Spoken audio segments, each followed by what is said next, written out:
Good evening, friends. This is Krishnaraj Rao. People like me get called urban Naxal because we speak the inconvenient truth. One of the people who's speaking the inconvenient truth is a doctor in Maharashtra, an intensive care specialist, an ICU specialist, who has revealed the horrifying conditions that are going on in Maharashtra at the hospital in Pune. Hospital is a government hospital. It is also a medical college, and she has given her first person account how patients are dying in Maharashtra when they are infected with coronavirus, and what is the amount of negligence that is happening has been disclosed, has been revealed by an ICU physician, a person who is called an intensivist because she is an intensive care specialist in the medical field. The story that emerges from her first person account is horrifying. These are stories of medical negligence and ignorance and apathy of the system, and absolutely horrifying. You would not want to be a patient in that situation, and you would not want one of your near and dear ones to be a patient in that situation. And this is not only about Maharashtra, this is all over India. This kind of conditions exist all over India. Today, in April, approaching the month of May, we have over 800 deaths all over India, and we have presently got about over 300 deaths in Maharashtra itself. Bear this in mind when you listen to this account, which has been circulating on WhatsApp. So I'm going to read this without any interruptions. There will be some parts which you guys may not understand. I will try to expand on some of the short forms that are used, or some of the expressions that are used, just so that you can understand what she's saying, because she says it in slightly medical language. The lockdown had begun. That meant shutting down the clinic and one visit a day to the hospital to see a few admitted patients. Like all interested clinicians, I was reading every word printed on corona. The news channel was just full of one news, the epidemic. Every day the news of people falling like nine pins were pouring in from government hospital at Pune. It was feared we were in for a Lombardy-like situation. Lombardy is in Italy, where things were totally terrible. I consider myself a decent intensivist. I was growing increasingly restless. How can I sit at home when I think I might be of some use? I registered on Niti Aayog website to enroll as a volunteer to work in any COVID ICU, intensive care unit. Alas, there was no response from them, from the Niti Aayog website of central government. When we got a call from government officials saying I am to join ASAP, as soon as possible, at the designated government hospital, I was happy. I don't want to look back at my life and think I could have made a difference, but I didn't. Plus, I was fresh from reading Dr. Taru Jindal's book, which spoke of her experiences of working in rural Bihar in a rural hospital as an obstetrician, yani a doctor who helps women to give birth. It is an inspiring book on how one individual can make a difference in a rotten system if he decided to stand up and get counted. I was all charged up. Now remember, the story that she's going to narrate is a horrifying story of medical negligence, deaths that are completely unnecessary, doctors or medical students who are clueless, a system which is clueless, a system that is filled with apathy. You and I don't want to be in that kind of a situation. At the beginning, called by the OSD and the Dean collectively, we were 28 intensivists. Intensivists means intensive care specialists. Of these, 20 were literally in mourning. I realized that these were reluctant participants who had come here only on government order and didn't give a hoot on what is happening around them. They were asking questions like, why us? When I was thinking, if not us, who? Some of them had brought along certificates saying that they were diabetic or they had rheumatoid and hence immunosuppressed and should be exempted. So adversity always often separates the men from the boys, and sad to say there were just a few men around. Actually, this is a lady, I think, who's saying this. I was one of the first ones to volunteer. Fortunately, two people who work with me at my hospital were also among the 28. I convinced them that we four should join as one group so that we would have better coordination. Immediately, the senior people working in the Department of Medicine came down for an apparently friendly chat. And this is what they said. We have limitations, you see. Patients are presenting too late, they said. You have to work in protocol that we have set. It is government up. You cannot get a 2D echo done for everyone. Now, all these things that they said, they should have given us some hint of the hostility that we were going to experience. But I can be incredibly naive at times, believing that the world is full of do-gooders. We felt they were warning us on what not to expect. The next day, armed with a suitcase and very high hopes, I landed up at a hospital. I landed up at the hotel. Okay, they were asked to live in a hotel. We don't have any instructions to give room to you, the front desk person at the hotel told me tersely. So this lady says, but I was asked to check in here. I called the person from government hospital who was coordinating this thing. Hello sir, Dr. XYZ here. I am at the hotel, but they don't have a room for me. So the person at the government hospital says, okay, there must be some mistake. Let me check. Please call me back in 10 minutes. I called him back nervously in 10 minutes. Oh, Dr. XYZ, sorry, you are put up in another hotel. So he gave me details and we trudged my luggage to another hotel. I think she means her husband and she. The speaker is a woman, this intensivist. After settling down, I bid goodbye to hubby, to her husband, and prepared to walk to the hospital. With N95 mask on my face, which has become so permanent a feature on my face I don't recognize myself anymore without it, I pressed the button for the 7th floor. Use your elbow, not your finger. Someone donning a PPE reprimanded me. PPE, that is the personal protection thing that these people wear, doctors, and it just covers their whole body, including their face. You can't recognize anybody. So she writes, PPE is the ultimate equalizer after death. You recognize no one. Everyone from HOD to Mama, head of department to Mama. Mama is the guy who cleans up the dead bodies, or cleans up the floor after somebody has vomited. They call these guys Mama. So everyone from HOD to Mama looks the same with the PPE.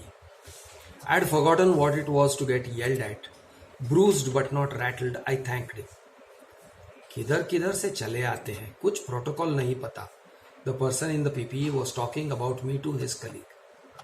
I got out of the lift to find that 7C, which was the COVID ICU, was on the left. Flanking the ICU was a small anteroom where 3 senior sisters were seated, chatting away merrily without a care in the world. Sister is what they call nurses in India. Sister, me doctor XYZ. Covid ICU मध्ये duty आहे. PPE पाहिजे. This is in Marathi. So what she said is, sister, I am Dr. XYZ. COVID ICU, I have got a duty in COVID ICU. Please give me PPE. I need PPE, the personal protection outfit. Con doctor XYZ. So she doesn't know and she's just asking, who are you? What doctor? Me intensivist आहे. Intensivist. हो, ICU ताडण्या. So intensivist, she explained that for taking care of ICU. म्हणजे intern. You mean intern? No, interns are very junior. नाही, ICU doctor आहे. No, I am the ICU doctor. आम्हाला तुम्हाला PPE देण्याची काही circular आले नाही. So the nurse replies that we have not received any circular to give you a PPE, to issue a PPE to you. I had hit a wall. Without a mobile phone, I didn't know how to wriggle out of the situation. आत round कोण घेते? Now who is taking the rounds just now? Who's the doctor in charge taking the rounds? HOD medicine che, the head of department of medicine. See, this is a medical college. HOD medicine che, the sister replies. त्यांच्याशी बोलू का? Can I talk to HOD medicine? बोला, कोणाशी पण बोला, आम्हाला काय? So you talk to him, talk to whoever you like. What is it to me? See the kind of apathy that comes out from the nurses towards an intensive care unit specialist who wants to lay her life on the line by going out there into an intensive care unit full of COVID patients.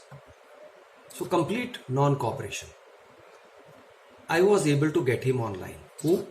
The HOD, head of department.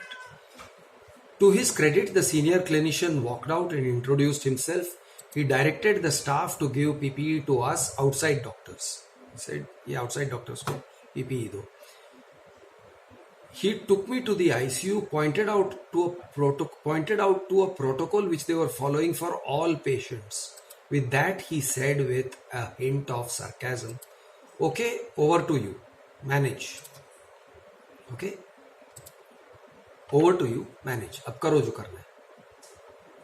What he really meant was that we were probably not going to be able to walk the talk. तुम कुछ कर नहीं पाओगे इधर, जाओ करो. So taking a ICU round in my unit is a pleasure.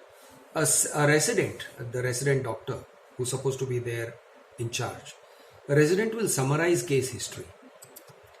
I have to just look at the nursing chart where every single patient parameter is meticulously charted.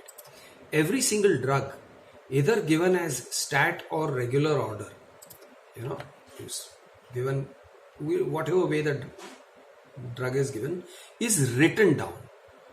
Okay, so you know what the patient has got, taken what he has in his system. The patient can't even fart without it being mentioned on the chart. I looked around cursorily, wondering where to start from. Now, in this ICU, no such things. I usually start with the most sick patients. I headed to the beds of patients who were being ventilated. Ventilated, they were on a ventilator, on that machine which makes you breathe. I was reading the case file when someone in PPE nudged me.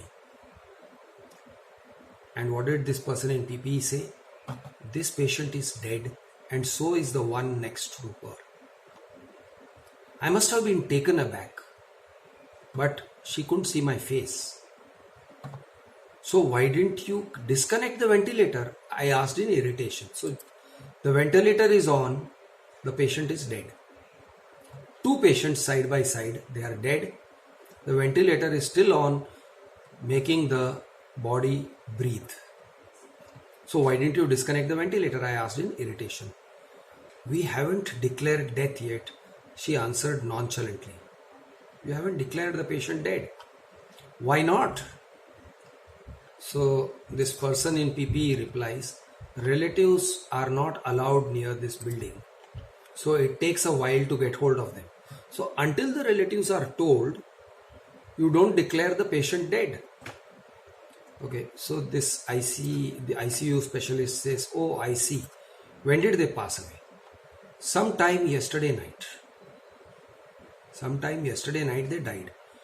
It has been 10 hours, I said incredulously. 10 hours. The patient is dead, still on ventilator. And so this person who is in PPE, the other person, says, "So, it is government hospital. Now getting a mama to do hypochlorite spray and 2 layers of body wrap is going to take another 3-4 hours. By the way, who are you?" And so yours truly did the introduction round again. She introduced herself. She said, "I am in a private intensive care specialist," and all that. She just explained the whole thing. As I stepped near the next intubated patient, means the patient with tubes in his body, tubes going down his throat and all, with ventilation, with a ventilator. As I stepped near the next intubated patient, I heard his pulse first to make sure he was, meaning he's alive, and he was. In this ventilated patient, all that was put up for monitoring was a saturation probe. So he's ventilated, but his heart rate and nothing else is being monitored. The only thing that is being monitored is his oxygen saturation. They have a little clip on the finger, and that tells you whether there is 99% oxygen in the patient or in his bloodstream, or 95%. So it tells you about his oxygen saturation in his blood. They were not interested in knowing anything else. No other ICU functions in this way, but in this hospital, under this condition, this is how an ICU was being run. Only the blood saturation is being checked. The pulse rate, none of those things are being checked. So the lady who was next to the writer, the intensivist, says, "Ma'am, I am JR3 anesthesia." I think JR3 may mean junior resident in charge of anesthesia, junior resident doctor anesthesia. I'm JR3 anesthesia. I am posted here. So this doctor introduced herself. She said, "Hi, I am Dr. XYZ. Acha, listen, can I ask you something?" "Sure." "Why are the cardiac chest leads not connected to this patient?"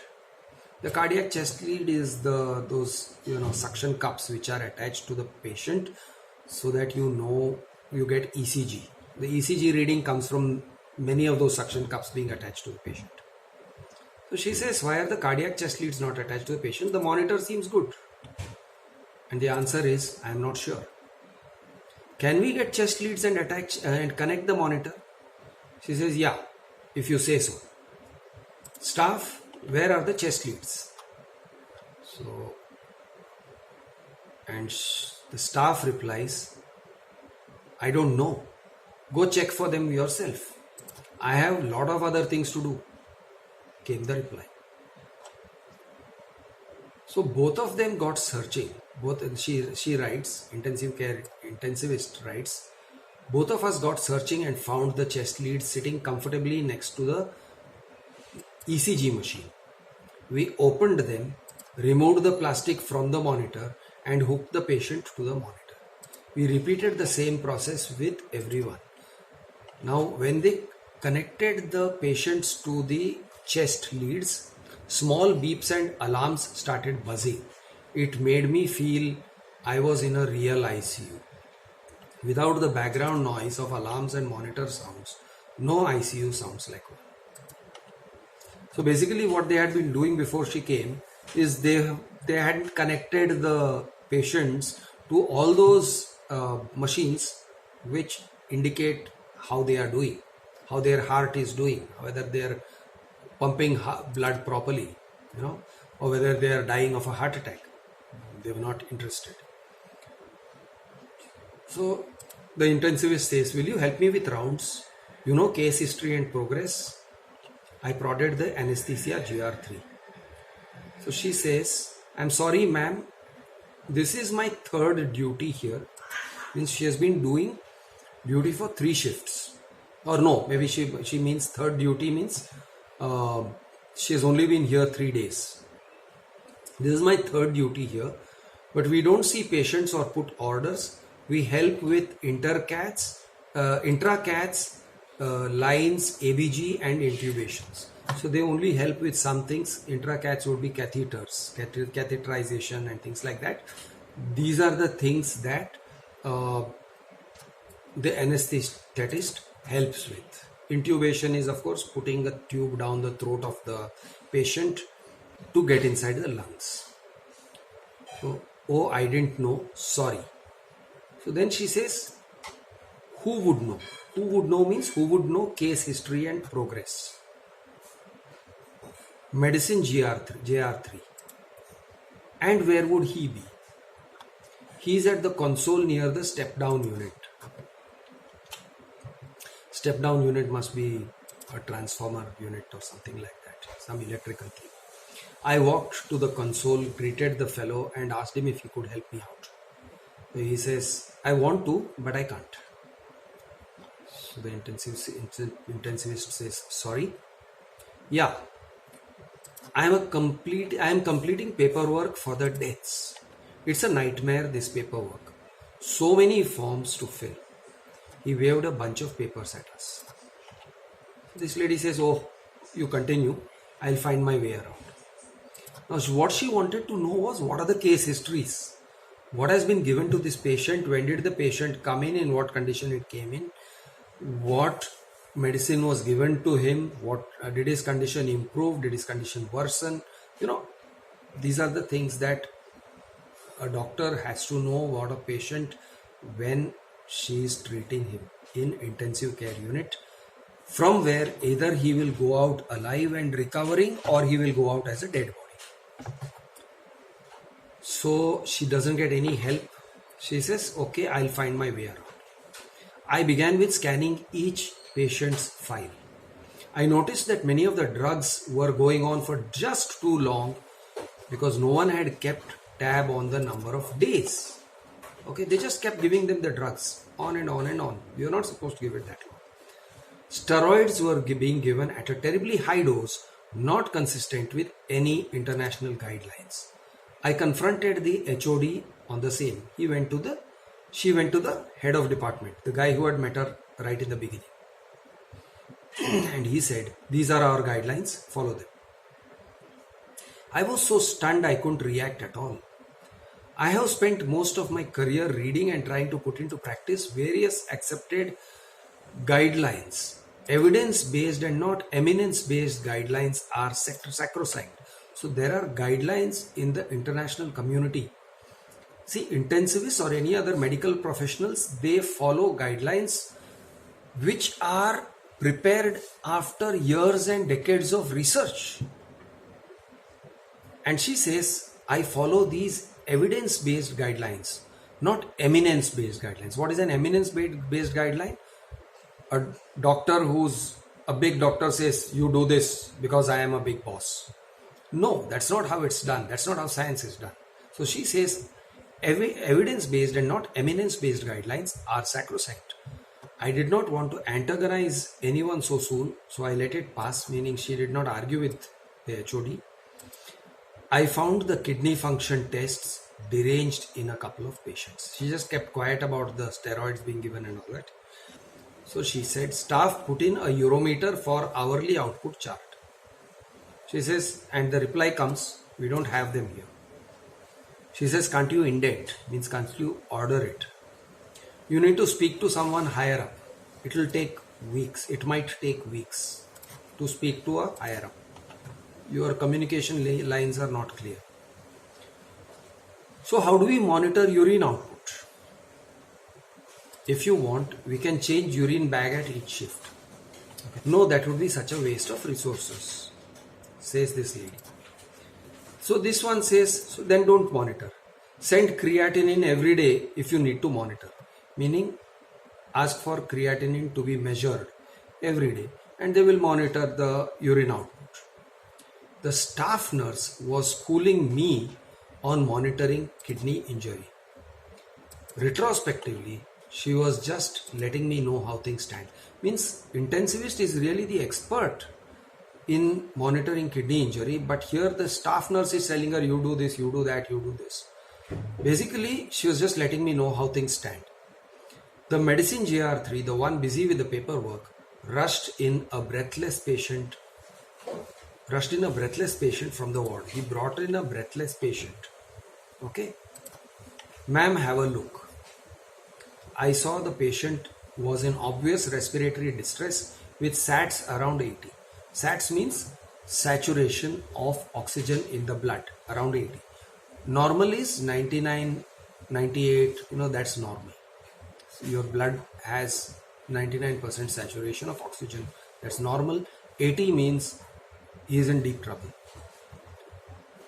I saw that the patient was in obvious respiratory distress with SATs around 80. I went through his file in quick time. The old man had a background COPD. COPD is chronic obstructive pulmonary disease. Okay, it is a common lung disease. Having COPD makes it hard to breathe. So there has been damage to the lungs. This is basically what she's saying. Happens to people who are smokers or who live in very polluted environments and so on. So medicine JR3 says, ma'am, we are going to intubate him. Means put the tubes into him and put him on ventilator. The anesthesia JR3 told me. This one says, are you telling me or asking me? Because actually intensivist is in charge. So she says, are you telling me or asking me? Why are you telling me? I connected him to a NRBM oxygen. NRBM oxygen. Let us see what is NRBM oxygen. Non-rebreather mask. Okay. A non-rebreather mask is a device used in medicine to assist in the delivery of oxygen therapy. The NRB requires that the patient can breathe unassisted. So this is not a ventilator which the anesthesia JR3 wants to put the patient on. She's putting him on an oxygen mask. Okay, NRBM oxygen. It is in the protocol. See, this JR3 argues with her. He says it is in the protocol. Anyone with breathlessness and SATs less than 90 on oxygen, we intubate. 90 se kam hai, just put him on the ventilator. That's how we've been told. Now the JR3, I didn't want to lecture her that intubation is a big decision based on the individual characteristics of the patient and not a number. It is not just 90 intubate, you have to look at the patient. I plea bargained with her. Can I try to settle him on drugs? If he doesn't settle, then we intubate him. This is what the intensivist says. So the JR3 anesthesia says, you take responsibility for this. I will call my HOD and tell her.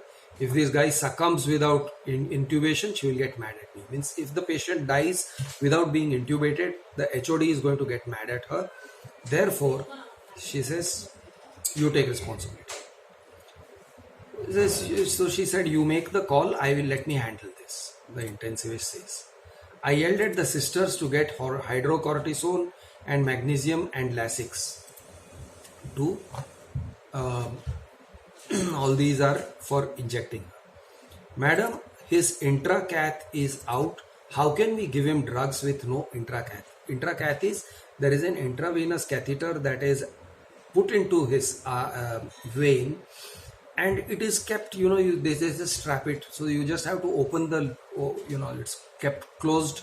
You open it and you can inject directly into the intracath, meaning you don't have to find his vein or artery every time. You just inject him. This is how it's done.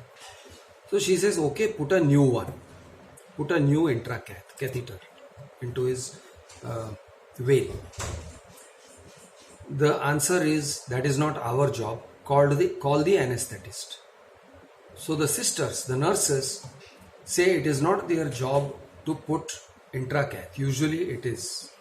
But here, that's not our job. Call the anesthetist. So exasperated, I barked at them.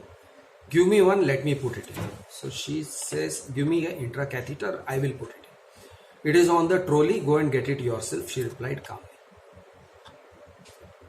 So the sisters, the nurses are talking back to the doctors. She is not their boss.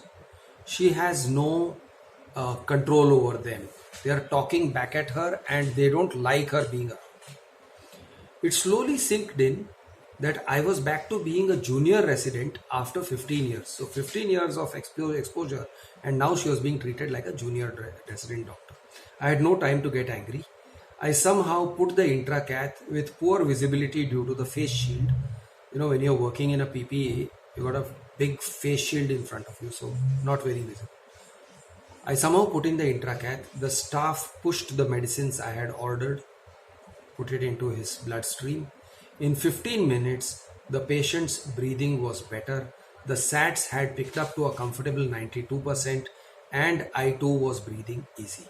The anesthetist was back from the call. Anesthetist who had gone came back after speaking to HOD, head of department. Ma'am, my HOD asked me to put in a tube. I have to listen to her. She says, okay, have a look again at the patient. Intubate if you feel we must. Now the saturation was more than 92. So obviously she could not intubate. You know, she left it. The intensivist left it. I moved on to other patients, leaving her to decide. That was just a COPD exacerbation in a COVID patient. Not all COVIDs get breathless due to COVID. They still have to deal with COPD, LVF, diabetic ketoacidosis, anemia, etc. So what happens is, COVID is not the only thing that makes people breathless. There are other things like COPD, LVF, diabetes, and all these different types of ailments. Since people who haven't had a really good look at the patient when he deteriorates were making treatment decisions, it was easy to understand why the mortality kept climbing every day. So what she's saying is, if you're going to put him on a ventilator without the need for a ventilator or without giving him the necessary drugs, then you're not going to save that person, you're actually going to kill the person. And that is why the number of deaths have been going up every day. She's talking about Maharashtra, where today at the end of April, we've got about 325 deaths in Maharashtra alone, out of about 825 deaths all over India. So that is more than 1/3. So the intensivist says, a decision to intubate must be taken only by a person who has seen the patient and has the know-how to make a decision on sound clinical data and judgment. That was clearly missing. While the Lasix kind of settled that patient, the Lasix. Now what is Lasix? Let me see. Lasix. Lasix. Lasix is a diuretic. Okay, it makes the patient pass urine. So she says, well, the Lasix kind of settled that patient. He needed to pee urgently owing to its diuretic effect. As the patient kept yelling for a urine pot, he was conscious. I realized he didn't have a catheter. Means he didn't have a catheter inside his penis to take the urine out. My mistake. You can't give Lasix to a breathless patient with no catheter in an ICU. I understood that putting catheter would again be a job of neither the sister nor the anesthetist. I channeled my inner Zen and gathered all the equipment I needed to put in a Foley's catheter. I was putting in a catheter after years. So this is all work that sisters are supposed to be doing, but she is doing that work. That was also an epiphany. Epiphany is like an awakening, an enlightenment. Some patients were without catheters. Normally all ICU patients, if they are in ICU beds, they are not peeing by themselves. You put a catheter inside them so that the urine comes out automatically. If we aren't letting ICU patients use the loo because they might collapse, how are they peeing? Curious, I asked an awake patient who was in ICU due to possible myocarditis about the same. So what he says, the patient says is, क्या बताए, मुझे diaper लगा दिया है, इसमें कैसे करेंगे? He's feeling really uncomfortable. He doesn't want to pee into the diaper. अरे आप पॉट मांग सकते हो, देने के लिए मामा नहीं होते हैं madam. See, so if he asks for the pot, she says, ask for a pot, urine pot. She says the mama, the cleaner has to be there to hold the pot, no, to bring it to you. देने के लिए मामा नहीं होते madam. In 15 years, the apathy of the class 4 workers has remained the same. The story is the same in all government hospitals, even in private hospitals for that matter. It's the same. Apathy of the mamas, not showing up for work, not doing anything when present was their work ethic. I guess some things in the world never change. Diaper for a conscious young adult male. This is what was being done. Knowing fully well but not wanting to believe, I engaged with the mama. So she says, this guy told me that देने के लिए मामा नहीं होते. Even then, she tried to tell him, the mama, आप उनको pot दो. नहीं दे सकता. So she says, क्यों नहीं? Why are you refusing? क्यों नहीं? टाइम नहीं है. एक मामा इतना पेशेंट कैसे करेगा? हम सबको डायपर ही बांधेगा. So he is not listening to the doctor. He is just saying, I will put up diaper. हम सबको डायपर ही बांधेगा. फालतू का काम के लिए किसके पास टाइम है या? He doesn't want to give him a pot. He is saying put him on diaper, which means she cannot measure the urinary output of the patients. I had completed my round. Most patients were diabetic and sugars were pretty high. They were being monitored infrequently. So an interesting thing that comes out of this is most patients in this ICU and maybe many other ICU come in with diabetes as a pre-existing condition. Sugars were pretty high. They were being monitored infrequently, not very frequently. By this time, I was learning the tricks of surviving the ICU. I asked the anesthetist casually, who does sugars, you or medicine guide? Who measures the sugar in the blood? So the reply that comes is neither. We have a dermat resident posted here. She does. She must be collecting lab in adjoining step down unit. Okay, she must be collecting lab means collecting the lab bloods or reports and all that. She collects blood and lab reports, right? So this guy says yes.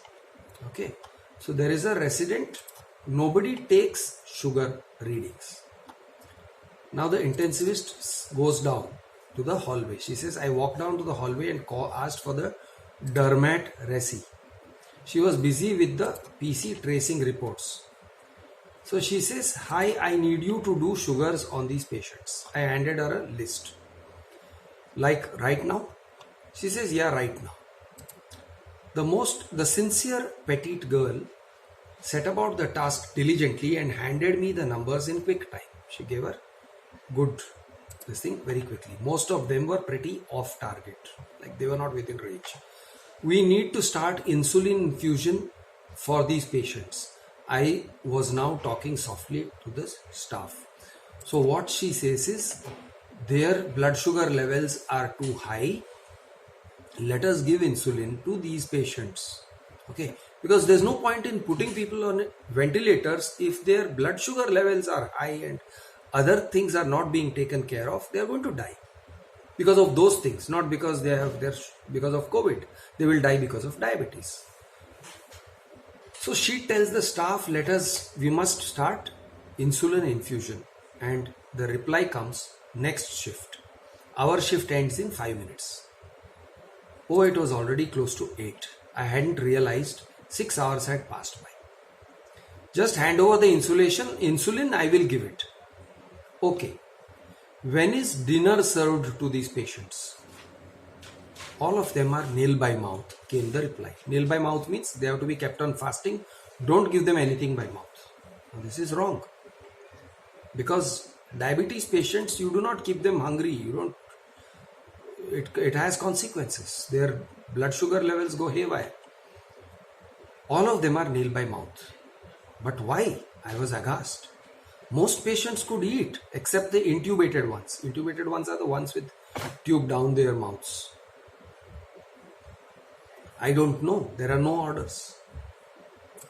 I silently marched to each bed and put food order for each patient. So there were no orders. Order had not been placed for the food. These will be carried out from tomorrow. Who will send dinner for 10 patients last minute? We haven't informed pantry. The staff informed me. So the COVID patients were being kept hungry, they were diabetic, they were being kept without insulin. Okay, they were being kept without measuring their urine output. It's very important to to measure the urine output. Kept without measuring their sugar stats, kept without measuring their heart condition, their pulse rate. Nothing was going on. The only thing is, only their blood saturation was being measured, and the moment it goes down, put them on ventilator. This is automatic. This is the kind of ICU they were running. So she's told, we haven't informed pantry, so these orders will be carried out from tomorrow. Means food, they will get food tomorrow, not today. Today they'll be fasting. Okay, I didn't have a choice. Then anesthetist JR3 says something.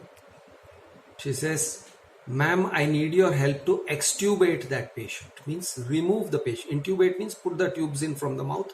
Extubate it, remove the tubes. So extubate the patient. It was the anesthetic JR3. So she says, the dead one. Means you have to remove the tube from the dead one. Yeah. I had no idea what help she wanted. It became apparent immediately. Most of the patients had passed away hours ago, and the body was in rigor mortis. You know how the body becomes stiff after a person dies. The body had become stiff. The body was in rigor mortis. So removing the tube from a dead body, difficult. Extubating was going to be tough. I tried pulling out the tube with all the force I could muster. Not good enough. Finally, I just cut it, letting a part of it stay in the oral cavity, so the dead body has a tube down its throat and cut inside the mouth. This was the final assault on my composure. My colleague, who had arrived to take charge from me, didn't know what had gotten into me. Like, she was mad. She was angry. So she said, this is unreal. I was nodding my head furiously. A thing I do when I am nervous. I gave him an overview of patient condition and left after doffing. Doffing means removing all her clothes, this PPE and all those things. I was in a state of catatonic shock. I couldn't believe that a setup this pathetic was part of a large teaching hospital which was entrusted by the administration to handle these very sick patients. With no monitoring, no individualization of treatment, and inexperienced doctors at the helm, these patients had no chance.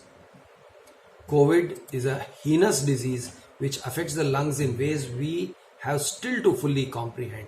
Even in the best setups, mortality was terribly high, as it seemed from American and Italian data. No setup is perfect. Yet, this was too imperfect. I went back to the hotel in complete panic. I had to do something. This was surreal, but in an ugly way. The officer on special duty for COVID, whom we had met at the meeting, had given us his personal number for any issues. I spent some time in indecision. Should I call this person I had met only once? Okay. It was almost 9 p.m. I threw caution to the wind and called him. Hello sir, Dr. XYZ here. We met yesterday at the meeting. I am part of group of doctors that joined today. Oh yes, tell me, hotel food all okay? He had assumed I had called to complain about the hotel. No, that all is great. I wanted to talk to you about patient management. Go ahead. In my nervous excitement, I described in details how things worked. I sensed he was as shocked as I am. We provided them with whatever machines they asked for. All equipments are state of the art. So this lady replies, the intensivist replies, unfortunately, sir, machines don't save patients. The brains behind those machines do. You mean to say the hardware is in place but not the software? So she says, yeah. Can you come down and meet me at collector office tomorrow 1 p.m. before your duty? She says, sure. I called up with a few renowned doctors working in big institutions, asking them to intervene in the nick of time. Perhaps these big names could step in and do something. At breakfast, our entire team of doctors was shaken. So they sat down and discussed, and everybody was shaken. This was apathy of the highest order. No regard for lives, no dignity in dying. We were appalled with the whole setup. I mentioned to my friends about this scheduled meeting, and some of them agreed to accompany me. We waited for the OSD Saab at the appointed hour. He escorted us straight to the collector's cabin. Sir should be here in some time. You can speak to both of us. Okay, so collector had not yet come, a junior person. And an important looking man flanked by security personnel entered in some time. He was speaking on his Bluetooth and he was obviously hassled. Sir, these doctors are working with government hospitals since yesterday. They want to talk to you. Yeah, sure. I found my voice, as I always do when I am passionate about any cause. Sir, this ICU is 50 years behind any ICU with a good private setup. We can't bridge this gap in 8 days or even 3 months. We can't save very sick patients here. He removed his Bluetooth and asked me to elaborate. I briefly explained to him how modern ICUs function. By getting patient data, by close monitoring and anticipating and averting complications based on it. Good monitoring and good nursing staff is the backbone of any good ICU. Without that support, it was impossible to turn things around. He probed further into specifics, and I think he understood what I was trying to say. So what do you suggest? He asks. The government is spending way too much. You can ask patients to seek care at private hospitals and foot their bills. That would be cheaper. She says, okay, this is her opinion. But the man says, I get what you mean, but we can't do that. What is the next option? I suggested we needed more autonomy in decision making, more staff at the least. He assured me to do his best. My second day was as bad as the first. I had tried, but this was beyond me. After all, what can a small person like me do? I can't stem this rot, could I? I felt completely defeated by circumstances. I had been an idealist fool again. Will I ever grow up? So she's feeling disheartened. The third day I walked in with a resolve to do whatever little I can for maybe a few patients. It is not my job to reorganize a faulty system. I was greeted by the HOD. Ah, Dr. XYZ, there you are. Staff, Dr. XYZ is in charge of ICU for this week. You better listen to her. They are going to save these patients. I ignored the obvious sarcasm. And then the HOD says, try and stay within our protocol.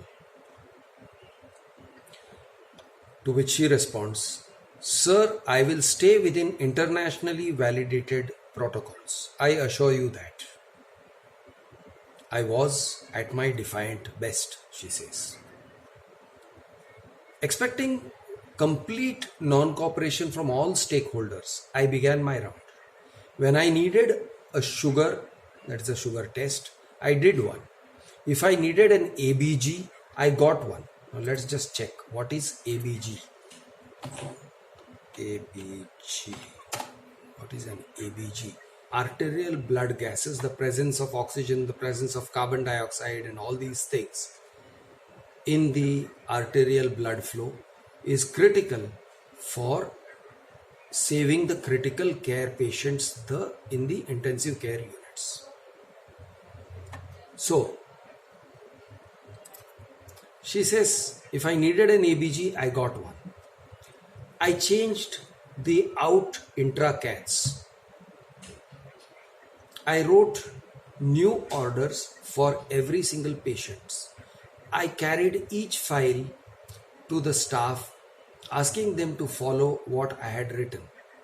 I put a few awake patients in prone. Prone is on their stomach position. Okay. You are normally sleeping supine in a hospital bed. Supine is on your back. I put a few awake patients in prone, that is on the face, on the stomach, as I had read a great deal about how it improved oxygenation for them. The staff was all looking at me like I had lost my mind. Honestly, I had, and I didn't care anymore what they thought. After a thorough round, I got down to business of checking urine outputs and making change in fluid orders where necessary. I haggled with the medicine JR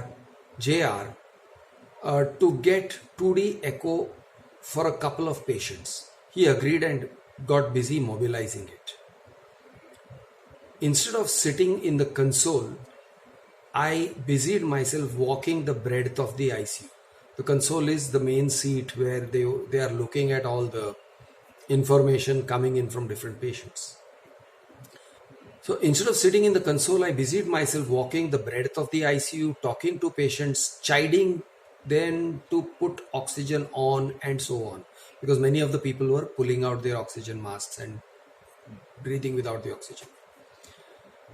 The entire PPE clad staff and junior doctors were housed in the nursing station. I felt less unsettled that day. I had done whatever I could, and that was that. From the next day, there was a gradual change in the staff's attitude. I arrived in the ICU to see sisters greeting me good afternoon. Oh, it had to be a good omen. The visit to the collector's office hadn't been pointless. I began my rounds, ignoring everyone. To my surprise, the dermatology resident handed me a list of sugar readings. I will do one more round of sugar for the ones who have above 250 in 3 hours. So even the dermatology JR, the resident doctor, started giving her readings in sugar, blood sugar. And he says he is going to do more. I smiled for the first time in days, says the intensivist. The anesthesia resident was a post-MD guy today. So a different chap who had done MD, not just MBBS. Can we take combined rounds? He asked. Sure. Any respite from hostility was welcome. So she likes it that people are not being hostile to her. Soon we were taking rounds. Sensing a shift in the momentum, the staff were more receptive to drug orders. Okay, so the staff started cooperating more when asked to put this drug or that drug into the catheters, into the intravenous catheters. Food was being served to patients. I shifted out a couple of patients who were doing well. Claustrophobic from PPE, I sat at the nursing station for a while. She was feeling all claustrophobic because the PPE is like a plastic bag. You're practically inside a plastic bag. Ma'am, bed 247 creatinine has increased. This was what the JR3 from Junior Resident 3 from medicine was saying. Show me. He showed me the numbers. We made several changes in drug orders and fluid orders. Fluid is intravenous and all that. I had sensed that I couldn't order them. I had to do it first myself for them to follow suit. I had to make patients better before they started believing in me. 8 days was a very short time, but I had to try.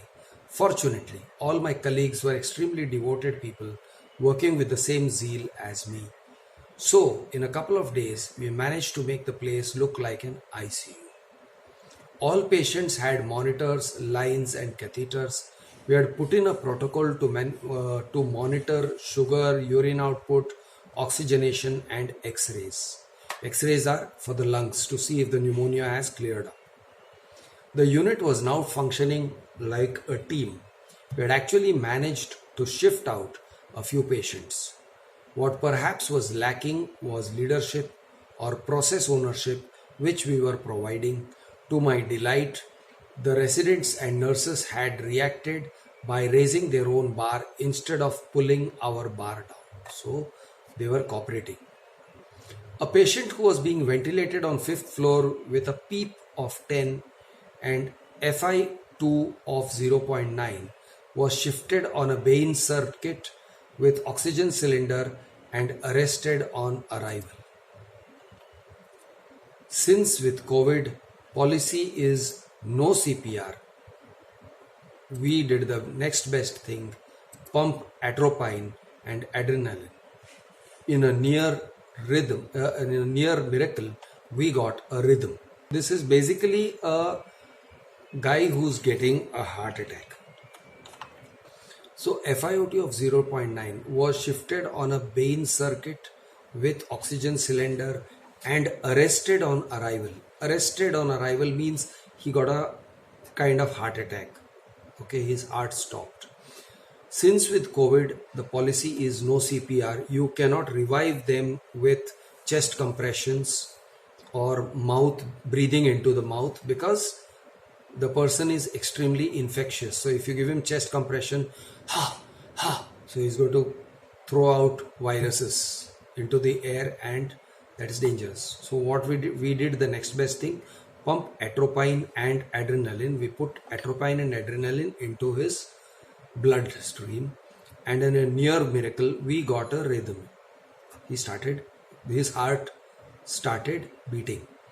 Dopamine staff quick. So dopamine drip was started in minutes. This was one of the sickest patients yet. Oxygen was poor with SATs, that is oxygen saturation, hovering around 80s on 0.9 FiO2. We had to do something. In a moment of despair, we decided we needed to prone ventilate this patient, that is, put him on his face and then ventilate. This time, instead of disbelief, the discussion was how to arrange this.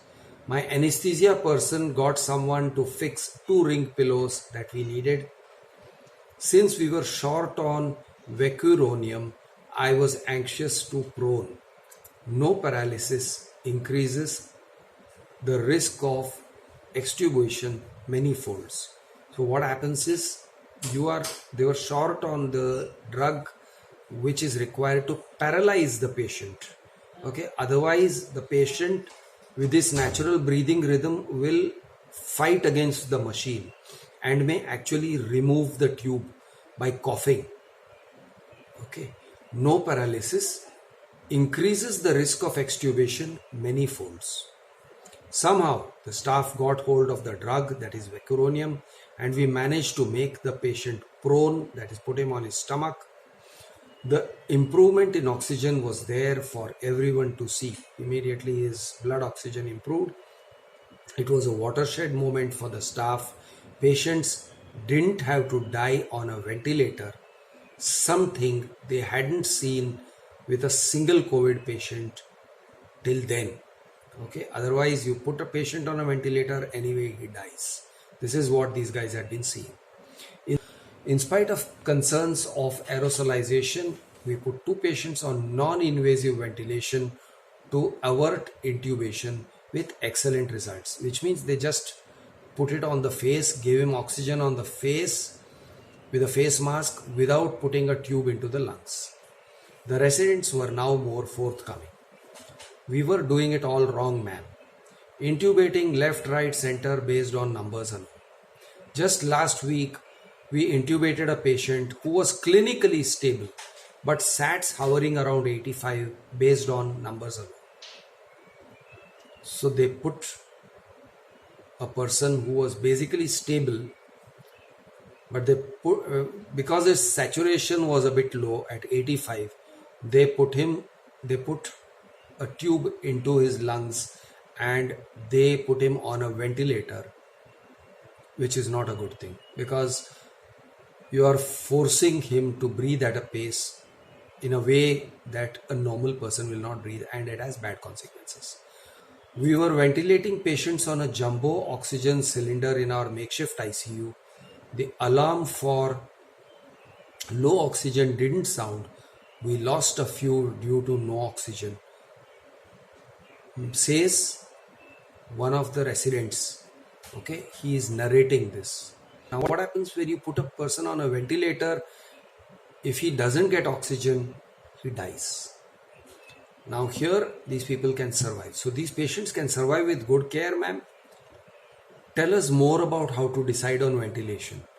Why are we giving LMW heparin to all? Now, these are all questions coming from the residents. Why prone? Why are we putting them on their stomach? It seems steroids are working, someone says. So, we defer intubation in everyone. They are tolerating low numbers on SATs pretty okay. Now, all these are conclusions that the resident doctors themselves came to. You can postpone intubation in everybody. You don't have to intubate them at 90 because even if the saturation is low, oxygen saturation, they are tolerating the low numbers quite okay. It is not necessary to intubate them. And this, by the way, guys, has been found by doctors around the world. COVID patients with low saturation levels don't have to be put on ventilator. Putting them on ventilator is probably a bad thing, kind of a kiss of death. It kills them. I was more than happy to answer. So all these were questions coming from the residents. I was more than happy to answer. In 7 days, we had shifted out 7 patients. 2 were maintaining on NIV and 1 was sick but hanging on with proning. Proning is lying on the stomach. We managed to arrest the free fall. That is, people just dying.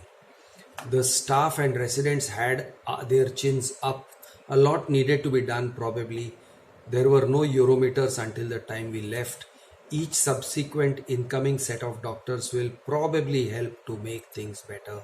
On the last working day, the staff and the residents requested for a selfie with a PPE on. It made no sense because everybody looks just the same. You're wearing PPEs and taking a selfie. With the PPE on, it made no sense, but we did a photo session anyways. I guess adulation can be shown in numerous ways. I came back home today feeling more alive than ever. I am a tiny speck in the universe really, but I can make a difference if I put my heart into something. The issues are much broader. The issues are much broader and not a part of my immediate mandate. I will live better knowing I didn't remain a mere spectator in this unfolding catastrophe. After all, one is only answerable to one's own conscience. You can choose courage or you can choose comfort, but not both. Any given day, I shall choose courage and will never ever regret it. Now, this is a very nice ending to the story of this intensivist. But what I am taking from it is not the nice ending and the positive, optimistic thing. Forgive me. What I am taking from it is the chaos that prevails in the so-called ICUs, not only in Maharashtra, but around the country. And the slim chances of survival of people who are stricken by coronavirus, who are taken into these hospitals, who are put on ventilators, often mindlessly. This is what is getting to me. This is what I am taking from this first person account of the doctor. Yes, things can change. People with their individual efforts can change things. but it's a desperate situation out there. There are a lot of one-eyed people leading the blind, and we really don't know what is happening, except that most of the time there's a lot of stuff going wrong, needs to be looked at very, very seriously by the people running our country, by the health department. Serious guidelines, proper guidelines need to be put in place for all the doctors, all the nurses, all the ward boys and cleaners and the whole system.